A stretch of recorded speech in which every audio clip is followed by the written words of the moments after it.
Hi, it's Tony Robbins.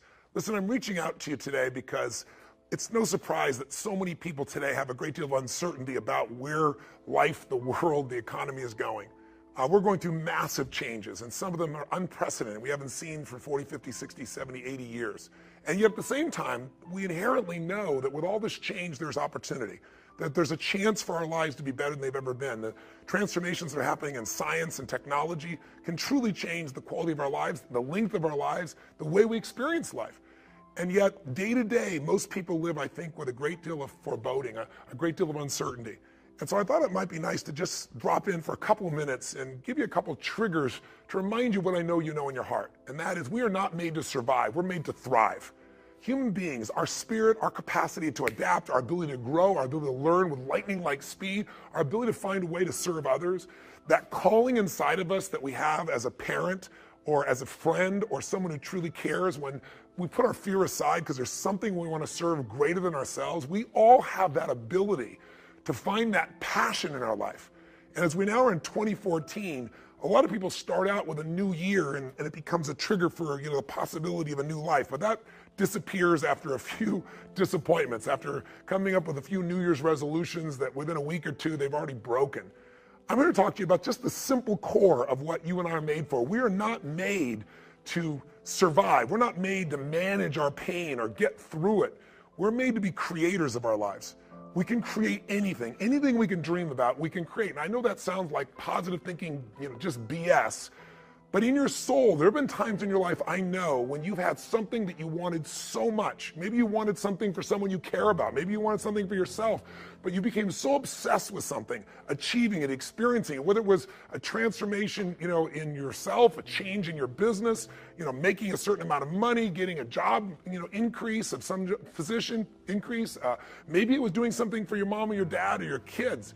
Somewhere in your life, you've gotten obsessed enough to really want to create something that you may not even know how you were going to do it, but you just wanted it, desired it, that you started all of a sudden taking action and you got insights. And before you knew it, what used to be just this impossible dream became a reality. Is it fair to say that at some stage in your life that there are some things today in your life that were once just a dream or a goal, that once seemed difficult or impossible, whether it be the job you have or the relationship you're in and might be taking for granted? Is there anything in your life today that was once like that? Well, then you and I are creators. And very often when we get overwhelmed by so many things that we feel out of control by, we start getting into being managers of our life, managing our pain, managing through the situation. So my purpose here is to say, what does it take to thrive once again? So let me give you 5 quick keys. Number 1 key to thriving is you've got to allow yourself to be able to take advantage of uncertainty. Yes, the world is uncertain right now. Uncertainty is change. Change is life. We both know that. We all know that. But if you and I are going to become masters, we have to understand that we don't have to work on change. Change is automatic. Progress is not. If you and I are going to make progress here in 2014, whatever stage of the year you're looking at this, progress comes when you tell yourself the truth and you're able to feel the uncertainty and take action anyway. The thing that stops us all is fear. It's no surprise. Fear of failure, fear of rejection, fear of the unknown, fear of not looking good. And that fear we could translate into the simple thing of uncertainty. Now, when you look at someone who's incredibly successful, you look at someone who's truly a leader in their life or in their field, the one thing they have in common is they exude this sense of certainty. Now, where's that come from? Is it inborn? Are they lucky? Are things just going their way? No, great leaders know how to step in the uncertainty and bring the certainty to the situation. Most people in life, we really feel like the level of stress in our life comes to how much of life do you feel like you control, or how much does life control you? Do you tend to control more of what's going on, or events controlling you? It's very easy to have those events start to take control unless we take control of what's between our ears, our own mind. You see, what you and I focus on massively affects how we feel, whether we're thriving or surviving. If you focus on what you can't control, if you focus on the past, if you focus on what's missing from your life constantly, that pattern of focus will make you frustrated, overwhelmed, depressed. It won't even matter if you're, taking antidepressants. If you keep focusing on what you can't control, what's missing from your life, you're going to feel depressed still. You can take as many antidepressants as you want. Focus equals power. If you want to thrive, you got to focus on what you can control. You got to focus on the difference you can make. You got to focus on what's already in your life that you're grateful for. And I have a little process here at the end that's my gift to you, which is just a simple ritual that can bring you back to this place. So one thing that leaders do is they focus on the things they want, they focus on what they can control, they focus on what they have a combination of gratitude, strength, and commitment. They really unleash the second element. They have a vision. They have something that they're after, something they want to create, something they want to contribute, something they want to give, something they want to make happen. And that's when you become a creator again instead of a manager of life. And it's easy to lose that sense of vision in your life through disappointments. Hey, we've all had them. You get all excited about something and then, life seems to crush it. Somebody betrays you. You betray yourself. You don't follow through and then you don't trust yourself at the same level. What makes somebody a leader is they build this certainty, and not only with focus, not only do they get a vision for what they want, but they bring that certainty in their body. Listen, if you've ever been to one of my live events, you know that one of the greatest things about, let's say, Unleash the Power Within is you go through a weekend where you literally train your nervous system to have certainty. I mean, how the heck do we get people to storm through fire? It's not about firewalking. It's about getting yourself to be able to take action in the areas of your life that normally you would more than hold back, where your brain would take over and say, I can't do this, are you crazy? Somebody else did it, but not me. What we do is get people in a state where you're going to follow through, where you're going to face your fear and do it anyway. And the way we do that, besides changing people's focus, showing you how to direct and control that focus, is also by learning how to use your body as the tool to change your state. Listen, if I drop my shoulders enough, if I were to breathe shallow enough, if I were to slow down and say, I don't know, I'll give it a try, and go into this state, I'd be like Samson getting his hair cut off, right? Because what we don't realize is that our mind is directly affected by the way we use our body. If you change the tempo in which you move, if you change the way you breathe, if you change the way you use your voice, you literally change your biochemistry. And the one thing that you'll see that's the same with the greatest golfer in the world or the greatest musician or the greatest actor is they have this sense of certainty, and it isn't born. It's something that you make as a habit. You drill it into yourself. I sure as heck didn't have that sense of certainty growing up, not even close. And what I found myself doing early on is I felt so uncertain, I couldn't get myself to do anything. So I developed these rituals of certainty. I would go on these runs, and on the run, even though I didn't feel like it, I would do these incantations where I would say out loud over and over again, God's wealth is circulating in my life. His wealth flows to me in avalanches of abundance. All my needs, desires, and goals are met instantaneously by infinite intelligence.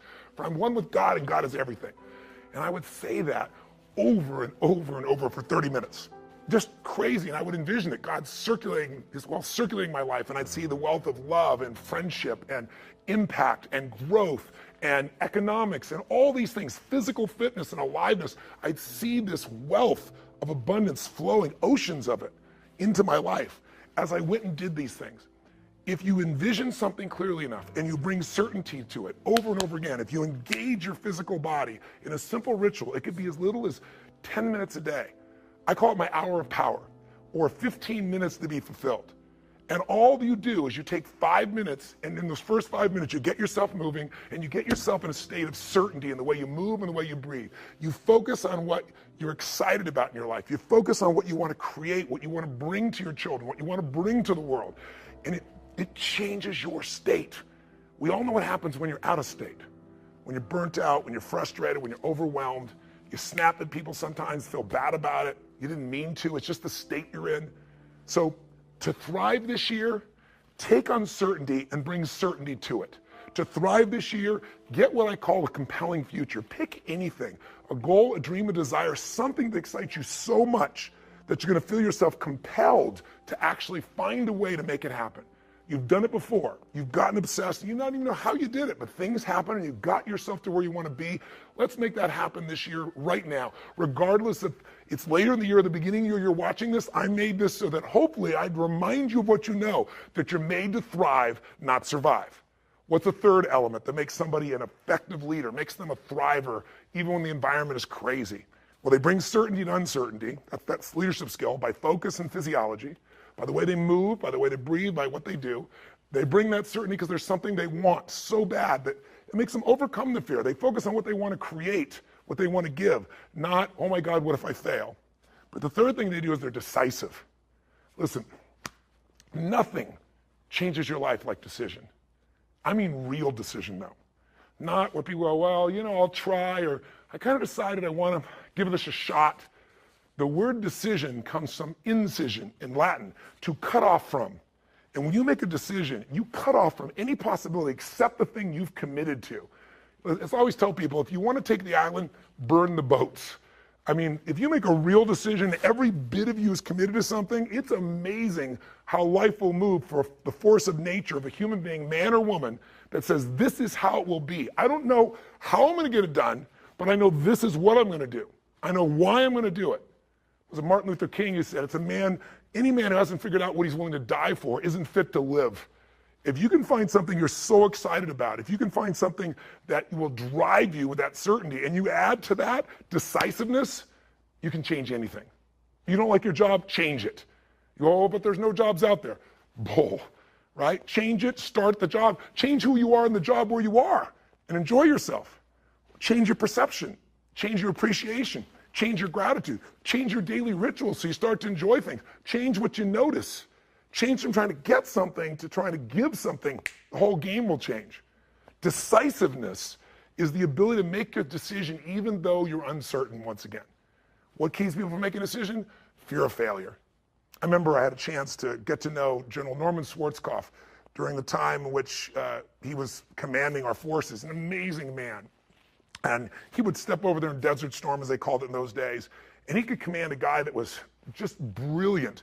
An officer who came out of, Harvard or background of Princeton, and he could take a kid from the inner city and just have that same command and connection with them. And I think part of what they respected about him is he respected everyone himself. He had this connection with people. But the other thing everybody respected was the man was decisive. And I asked him where he developed that decision-making capability, just the willingness to just make a decision and trust. And he said, Tony, I'll tell you where. I worked for this general when I was very young. And I was his assistant. And he said, I remember there was a research project that the Pentagon had worked on for that time. He said, if I remember right, like 5 years. And there were arguments. It was a very strategic decision for where the Defense Department was going to move towards in the future, how they were going to operate. And he said there were arguments for both sides. And for 5 years, they'd gone back and forth, and nothing was resolved. And they came to the general that he was serving at that time as the assistant. And they had a meeting, and the meeting lasted 1 hour, and at the end of the hour, the general stood up and said, do that. And he picked one of the two, and he did it with absolute certainty. And in the military, you salute, and you take your orders, and you go. He said, but Schwarzkopf said he was just curious, really curious, to know, how could he get up and make a decision like that? Because Schwarzkopf said, I was the one doing all the research, and there was loads and loads of research, and I know he hadn't read it all. And he said, it bothered me that he'd just make a decision like that without knowing everything he could possibly know. And so he said, Schwarzkopf said, I finally went to him and said, sir, permission to express myself freely. He said, permission granted. He said, sir, how could you make that decision? He said, there are reams and reams and reams of information. You had a 1 hour meeting, you heard 20 minutes of discussion for both sides, and you decided the entire direction where things are going to go for the armed services, for this part of the armed services. And he said, how could you possibly do that? You don't have all the information. He said, no one does. In fact, information is important to an extent, but ultimately action is what needs to be taken, and someone needs to decide. He goes, well, how do you know you made the right decision? He said, no one has made a decision, young man, in 5 years and half a decade. What I decided will be right, because either we'll put all our resources and we'll make it right, or if it's wrong, we'll discover that quicker than sitting on the fence for another 5 years, and we'll find out it's not right and we'll change. Leadership is making decisions. If you're going to lead your own life, you got to make decisions. And what Schwarzkopf said is he realized rule number one in life is when put in charge, when put in command, take charge. Make the decision. If it's right or wrong, you're going to find out quicker than if you sit around. And the interesting thing is the more you make decisions, the better you get. What makes somebody a leader? What makes somebody a leader is they're willing to make the decision other people won't make. They want to put themselves on the line, knowing that you're going to be wrong in some of those decisions, but you're going to find out quicker, and you can simply adapt and change your approach to still get where you want to go. Be decisive. Don't like your body? Change it. Don't like your relationship? Change it. Start by changing you. If you've changed you, it's still not right, then change it. But the way you make any change happen starts with a decision. All action, all results are mothered or fathered, if you would, by a decision. What's one small decision you can make right now? that would take you in a direction you know you need to go? What's a big decision that might be really tough, but if you really made it, truthfully, it would take you on a new direction of your life, because whatever direction you head into will lead to an ultimate destination or destiny. When you know what's right, it's time. When you're still fearful, it's still time. You want to change your life? Decide. Decide something you're going to do. Decide something radical. Commit an act that moves you forward instead of thinking more, because we all can get caught up. I tell people, you get in your head, you're dead. The brain is a great thing to strategize with, but there's a point in which you got to get back in your heart and you got to put yourself on the line and do something. So if you're going to thrive this year, bring certainty to your decision making by just putting yourself in that state and trusting. Trust your creator, not just a manager of life. What do you have to do? Get a vision for what you want. What else? Decide. And step 4, real quick, act. There is no such thing as a decision without action. A real decision, you cut up things off and you make it happen. You do something. And I've always found in my life, never leave the sight of making a decision to something that's important without doing something in that moment that commits you to follow through. Take some action in that moment. Because otherwise, here's what happens. You get excited or something makes sense to you, you're passionate about it, and you go, I'm going to go do this. And then you go home and you get caught up in emails and phone calls and other people needing things from you. The next thing you know, you're out of state and you don't follow through. Has it happened to you before? I can promise you if it hasn't, it will in the future. People that succeed, when an opportunity is there, they trust. They trust. If I'm going to thrive, this is here in my life for a purpose. Life isn't happening to me. Life is happening for me. And even this pain or challenge or this opportunity is something I've got to find a way to make use of. I need to make a decision, and I need to do something right now to move things forward in the direction of what I really want for my life. Even if I don't know the final destination, I need to move in that direction. I need to take some form of action. Most people, they have all these visions. Maybe they start to make a little sort of decision, but they don't make a real decision because they don't act on it. And if you don't act on it, your ideas, your dreams will die in your mind. They'll die on your lips. And think about it. Most people in North America, around the world, the Western world, are they truly fit, strong, and healthy? Do they truly have a relationship that's totally passionate? Do they love their work? Are they economically free? The vast majority, you and I both know the answer is no. If you want to be like most people, then what you got to do is figure out how to survive. If you want to lead, you got to thrive. And you have that capability, and you're probably already doing it. I'm probably speaking to the choir to some extent. If you're still watching this right now, you've turned me off as a raging maniac who's on a rant, because that's what I am. I'm on a rant right now. A rant to call to your soul to say, no matter how great life is, take it to the next level. Find the way to thrive on the very things that stop other people in their tracks. Thrive on what produces fear inside you and in other people. Thrive on something that you envision that you have a higher purpose for. Thrive by being decisive. Thrive by taking massive action. And if the massive action doesn't work, if what you try doesn't work, just simply try something else. And if that doesn't work, try something else. If that doesn't work, try something else until you find what works. Now you can speed that up by modeling, by finding somebody who's already getting the results that you want to get in your life. Somebody who already has lost 30 pounds and kept it off. They aren't lucky, it's been 5 years. Somebody who started with nothing and now they're financially free and their family has an extraordinary quality of life. Why not figure out what they do? Somebody who truly is happy, not because everything's going their way, because they find a deeper meaning and a richness in everything around themselves, whether it be their children or nature or even problems. Because obviously, if we had no problems, we feel dead inside. Problems can either destroy you or call you to become more. If you look at the biggest challenges in your life, if you brought certainty to it, if you brought a vision beyond the problem, if you made some decision of what you're going to change, even if you didn't know how, and if you took immediate action with enough intensity, massive action, you probably found the cure-all. You probably found a way to adapt and get where you want to be. That's what thriving is really all about. But the ultimate thriving is not just breaking through and making things happen. The ultimate thriving for this year or any year of your life is to remember the secret to living is giving. It's to, as corny as that sounds, it's to connect to something bigger than yourself. And it can be done so easily. It can be done right there at home. Instead of running past your kids, looking at your phone, it's stopping, connecting. It's kissing your spouse in a way where those sparks happen, like when you first met, instead of how you doing and moving on. Most of us are moving so fast, trying to manage our lives, that we're not thriving. Thriving comes with depth. You're not going to find thriving in a friendship that happens in milliseconds online. Nothing wrong with it. It's great connection.